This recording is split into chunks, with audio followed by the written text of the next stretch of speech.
So we're going to just dive right in to hearing back on. We'll go for question 1 just through the group, and then question 2, and then question 3. And if you hear, I don't know, you want to move your easel? Yeah, I'm like, thanks. Well, your presenter can come up and stand beside the easel. Yeah, it looks like it's going to fall over though, but okay, I'm going to give it to you. Do you want me to read every? No. I think give a high level summary of the question, and I'm going to ask that you please do not, if you've heard it already, don't repeat it. Just add to, so we can get through all 3 questions in under half an hour. Oh God.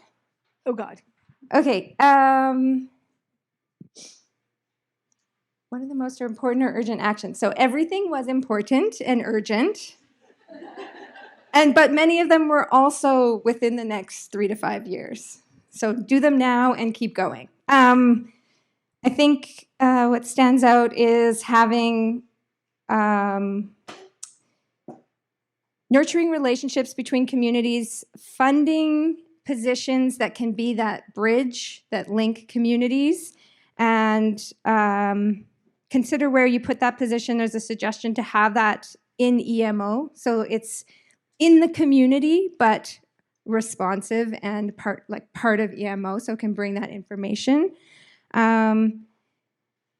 We talked a lot about listening to communities, so including people in the community when you're writing policy. If you're creating something for the youth, listening to the youth that will benefit from it, so the youth in that community.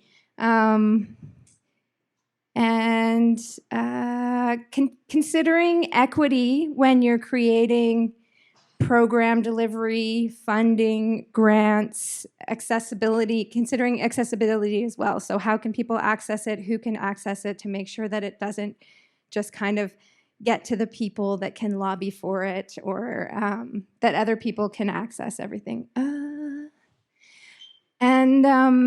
Within YG, maybe thinking about solutions to keep people in their jobs, working at what they do best.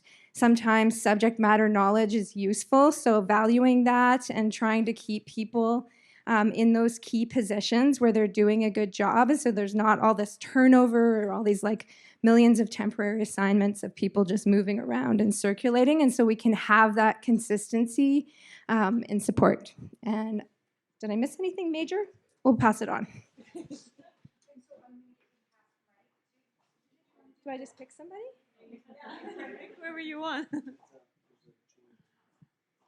Okay, well, we had some similar ones with recruitment and retention and stuff. I think the ones that mainly stand out for our conversation was thinking about rural and remote communities when thinking about policy. I think specifically with housing policy, that was a big conversation.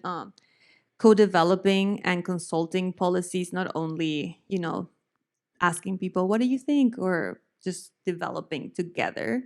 I think that's important. Adopting on drip, we also said that.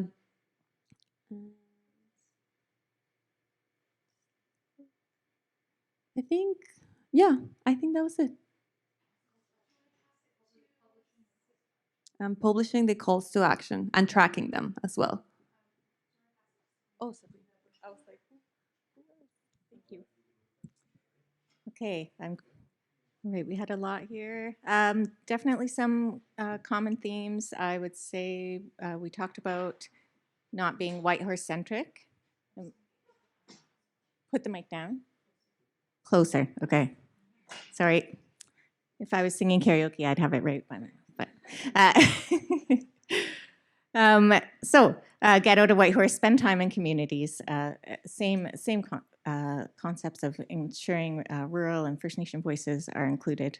However, also balancing that against fatigue in communities and capacity constraints.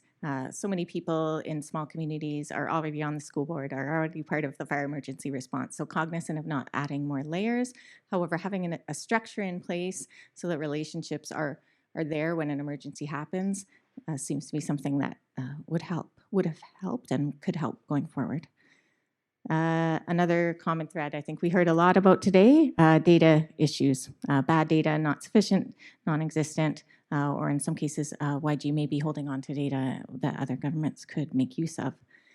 So a recommendation around within YG, for example, every department more strongly considering data collection, storage, and sharing right from the start of project planning. What are we collecting? How do we support access? Make it a standard practice to ask those questions within our government. More proactively thinking ahead about privacy issues, so deal with that upfront rather than during the crisis. It may be possible to mitigate some of the concerns so that we could make sharing possible when it would help decision making. And then, yes, there was some talk about turnover, so I won't repeat that.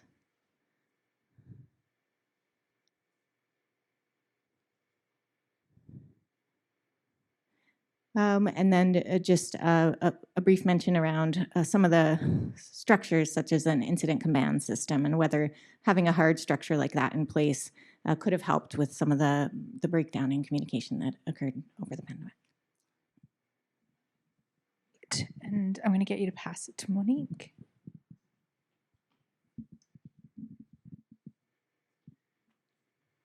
So my group talked about the need for the review and overhaul of some acts. So the Civil Emergency Measures Act, shorthand CEMA, and the Public Health and Safety Act. And so it was thought that a review is needed immediately with respect to CEMA as it relates to the pandemic. So thinking about the pandemic and how that went and reviewing it from that lens, and then doing an overhaul of CEMA in about 3 to 5 years. We talked about the need to make legislative overhauls to make that a strategic process where priorities are set strategically.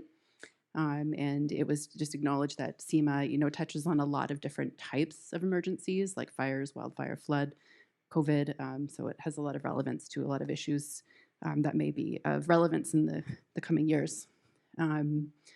With respect to the review and overhaul, just that it will take time and there's maybe a real sense of urgency to do the review because of what happened during the pandemic. But we need to do it like in a good way and take some time, and that because of that, we'll need to be very clear in the communication around that. Okay. The second main topic we touched on was about data access for communities. I think that came up a bit in Sabrina's group as well. And there was some talk about needing to define and understand where is the data going to live, who holds the data, how is it collected, how is it accessed, and there's issues with data protection and balancing that with transparency. There were some issues with First Nation governments not having access to some information that they could have used to better serve their citizens. And so trying to remedy some of that and around how data is stored and managed and held. And so just needing to explore what's needed for data management, resources, capacity, new policy, new legislation. Thank you.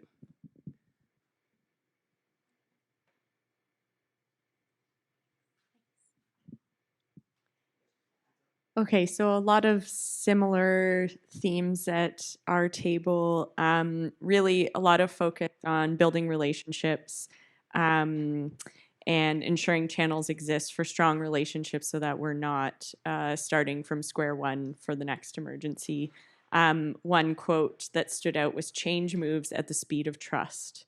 We tend to focus a lot on what went wrong, but drawing on our wins right away as immediate actions was another thing that came out. Find ways to use transdisciplinarity in terms of indicators for success. Sometimes it's not just about measuring the output or outcome or deliverable, but about the process itself. And so how are we considering the process as part of that success story? Increasing access to data, do gender-based analysis for all policies. And another one for 3 to 5 years was business continuity planning for small businesses and organizations. So just a note around planning for emergencies is always cheaper than reacting to them. So doing business continuity planning and assisting with that now would be valuable. Fantastic. I'm hearing lots of collaboration, consistency, relationship, a Google Drive to collaborate on documents. No teams. No. SEMA overall. I love that change happens at the speed of trust.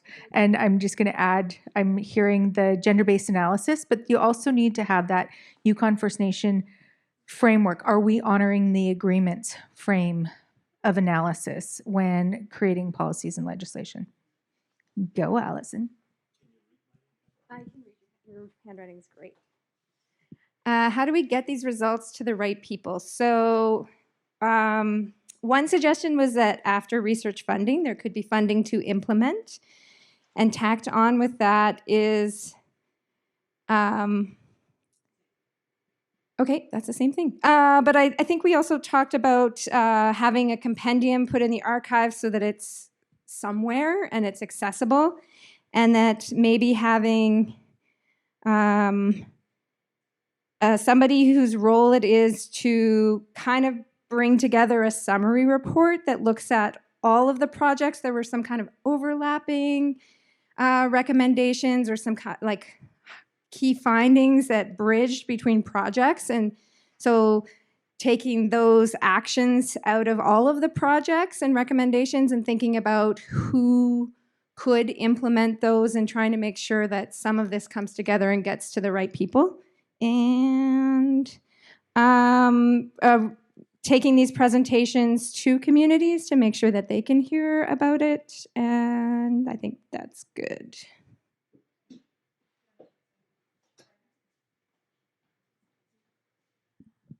have to go all the way over here. 1 second. We just had to move it over here so the camera can capture it for those online. If you can just turn it a little bit. You just have to hold the back. Yeah. Is that good? Thank you. Can you see that? Yeah, perfect.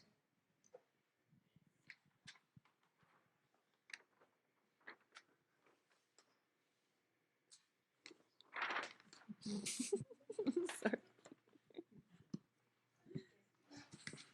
She's struggling. Okay, I got it. Okay, how do we get these results to the right people in a good way?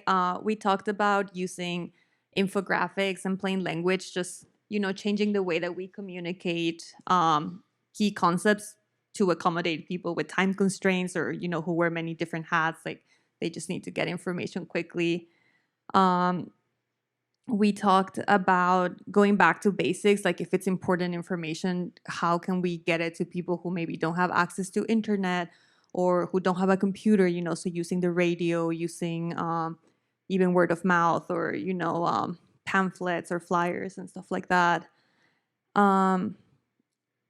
We also talked about knowing your audience. So, making sure that what are you writing and who is it for? And yeah, sending it appropriately.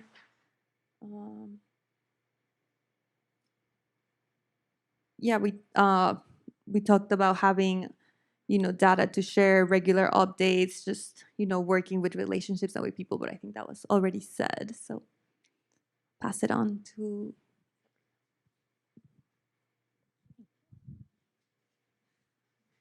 Okay, we have one suggestion of interpretive dance. That it's an interesting one. I've heard theses have been presented that way. We just talked a bit about how there's so much information out there that sometimes traditional reports and presentations aren't going to get attention in a world of information overload. It was highlighted an example someone shared in terms of creating information that may resonate with a broader audience, that a group worked on a document and they went through it line by line with an elder to ensure that all the language throughout the document was appropriate and inclusive and that respected at least that elder's perspective on Yukon First Nation approaches, although that elder was cognizant they don't represent all Yukon First Nations. They found that to be a good exercise and a good first step in doing things in a good way, and that the product was improved by that.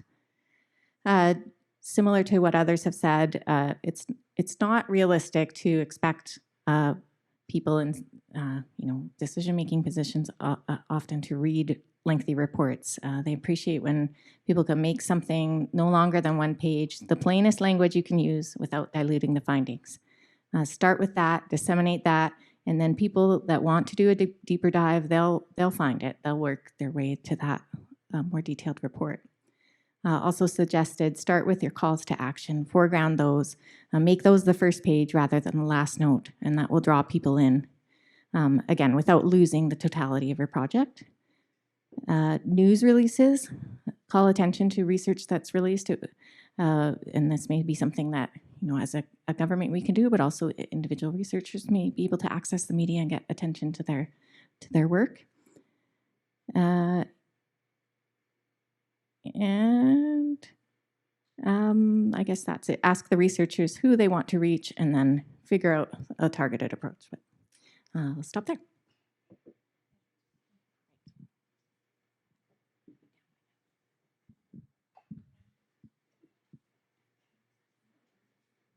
So this group talked about the issue with the data sometimes leaving with a researcher when a researcher leaves or say isn't from the community. So needing to find a way to keep it in the community. The group stressed the importance of co-analysis with the community, so with that co-production of knowledge being helpful. There's a suggestion that the researchers go back to the original groups who participated in the research so that the participants have the results too, and that researchers could make themselves available to speak about the data to those participants and others, and could follow up even years later as a way to check in about what happened with that research, if it was helpful.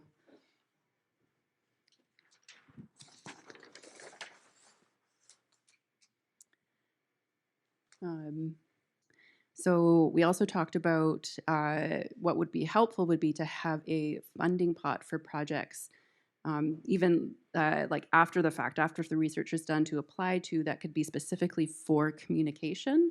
And this could allow for things like going back to a community 6 months later, maybe making something accessible like a video that could be shared about the research. In terms of getting the research to the right people, there is this acknowledgement that everything is so siloed and that everyone can seem so stretched, and so it can be difficult to reach the right people. There is some suggestions of maybe for Yukon government decision makers, using an auditorium and targeting specific departments and leads, and having researchers come and having senior management making that a priority, and having some real nice summaries of projects and having summary presentations. There is a suggestion to have translation of results into different languages. Yeah, that's it. Thank you.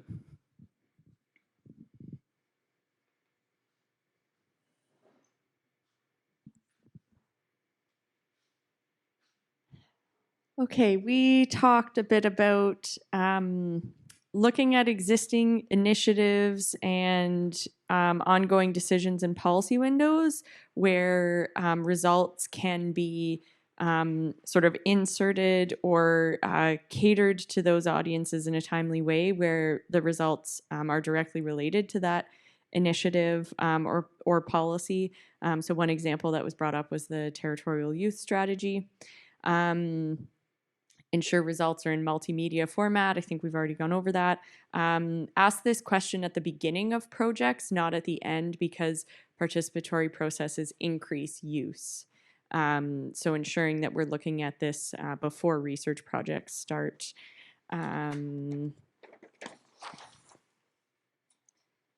Targeting research to specific organizations or departments. The results rather. where there's relevant subject matter.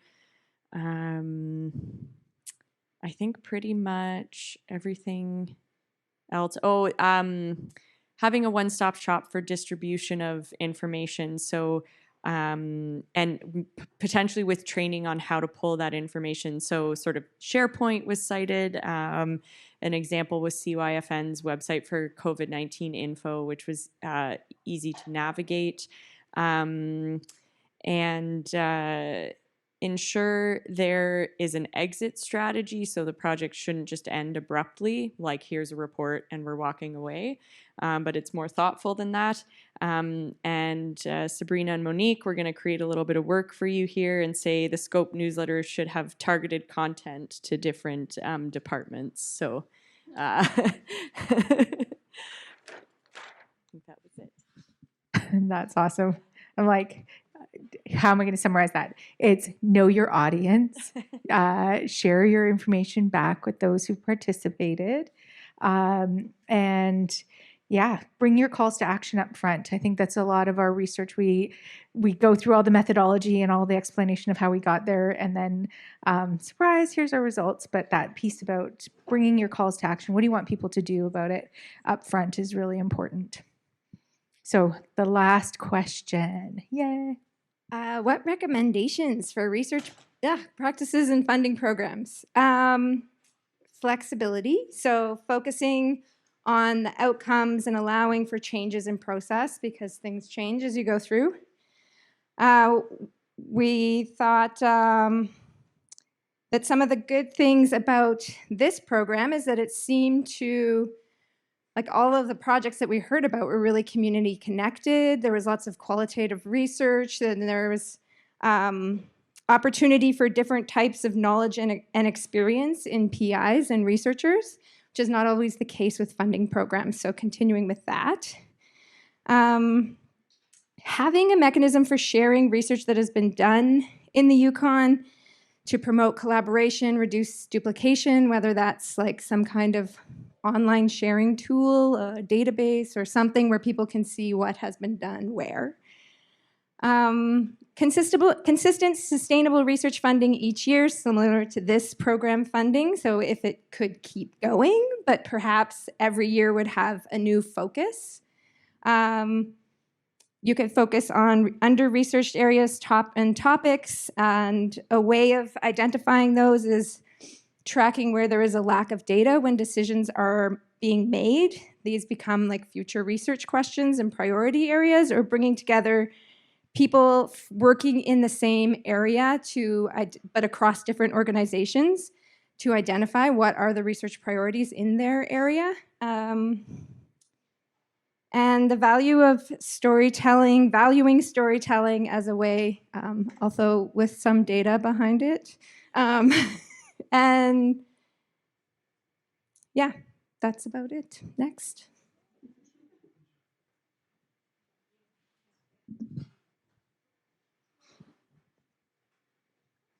So for our group, I would really echo the flexibility part. That was definitely something really important, that funding can be flexible, that people can apply for the things that they actually need and not fit in a small box of funding requirements. That would be important. Like this project, Sabrina and Monique, it was a really great project. It was so easy to, find your way around, and the flexibility of doing the projects that we wanted to do was great for sure. I would say capacity was another thing that we talked about, not only capacity to actually apply for the funding, but then capacity to use the funding. So how can people actually make those projects happen, right? We talk about more opportunities for youth, some programs around training and education around OCAP, and co-developing funding programs as well, like we talked about in the first question.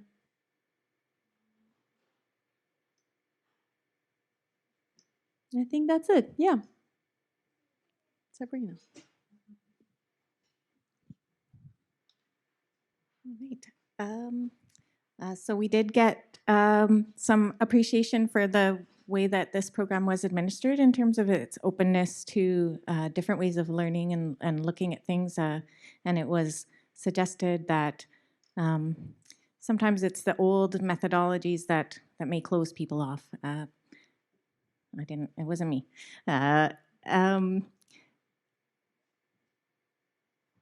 There was discussion of ensuring that there's a reciprocal relationship with the Yukon First Nation and Indigenous governments and individuals when working with them to connect research, and that takes time.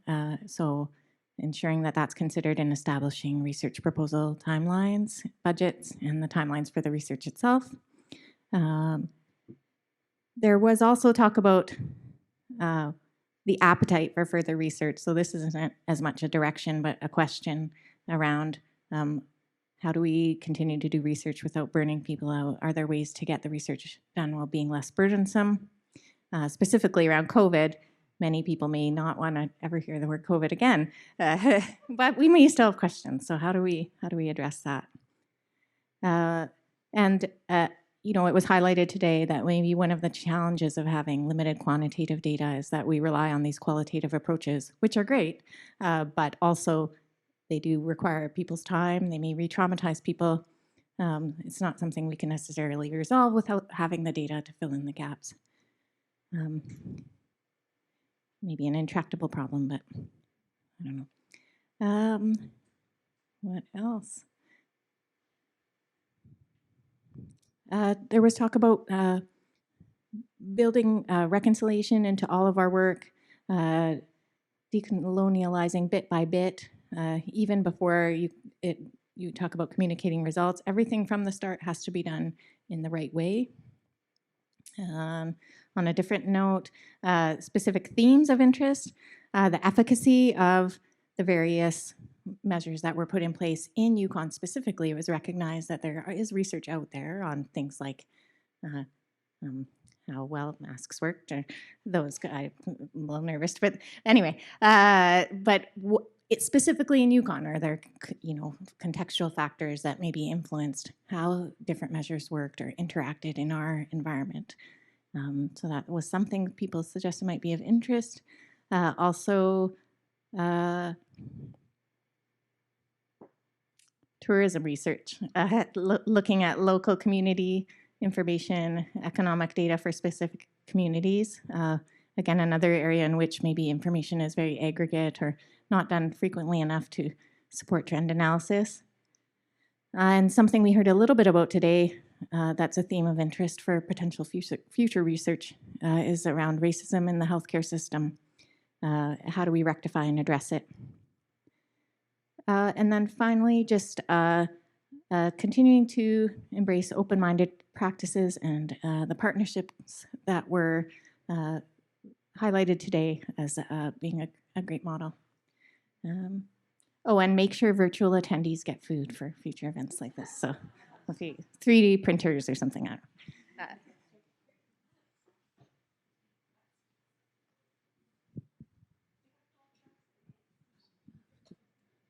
Yeah, they did get door prize. That's true. Food next time. Our group talked about what worked in this research program was having the requirement of OCAP principles be in the research, and that it was very educational for researchers who may not have known about that before. And then it also meant those educated researchers would then be sharing with their colleagues, and so spreading the word and just educating overall. The flexibility of the program, that was something that was mentioned in this group as well, that it was appreciated, that what it actually allowed the researchers to do was to meet the people, the participants, where they were at, so that if they needed to adjust things in their project that ended up taking more time, they could do that during the time of the pandemic, which was really helpful.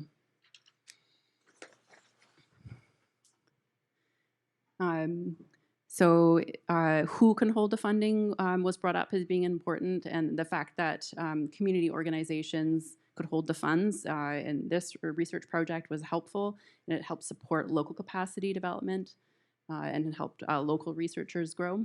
The committee structure was identified as being useful and involving them from the start. including in putting the call out for the funding and identifying priorities, was felt that may have helped the research be more community designed and meeting the community needs in a better way.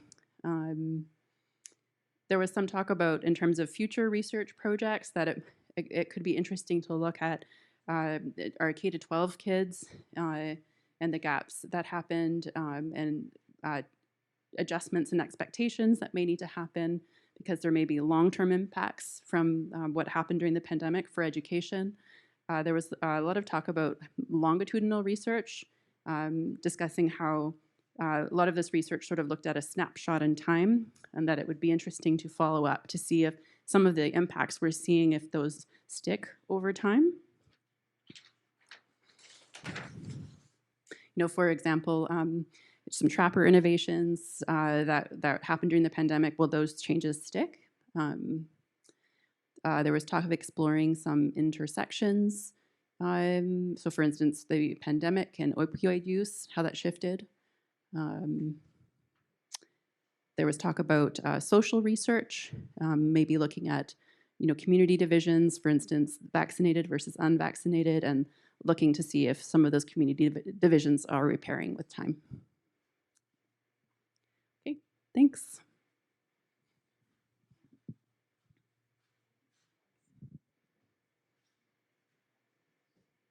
Okay, so our table talked about reviewing how research licenses are issued through the Scientists and Explorers Act, and the need to update that. OCAP is not only essential, but the bare minimum, and we should be looking at other models that look at not just the data itself, but also the process. So the 3 R's was brought up as an example. And then ensuring there are research funding programs that support these processes. So, if you're spending a year or 2 building relationships, that is supported. Ensure there are graduate school funding opportunities for UConn researchers who didn't necessarily graduate from a UConn high school. Promote what innovative things are happening here in the Yukon in the research community, and ensure that you know what you're walking into when you go to a community. So for example, if you go to a community in September and your target audience is all on the land hunting, that's not going to work very well for your project. And make sure we're building on existing partnerships and work. So for example, if there's an existing sort of relationship with a university or a network, how can others jump onto that instead of everybody doing their own thing in isolation? And that is it from me. It's fantastic. And it there was so much in that last bit for just how we can do things better moving forward. I want to point out that flexibility was mentioned quite a few times.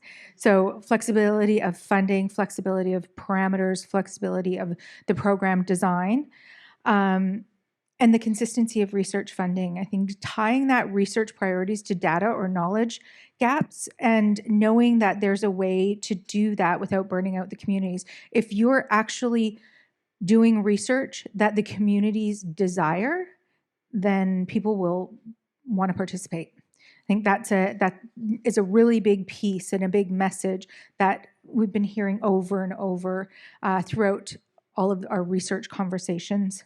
I like shift methodologies.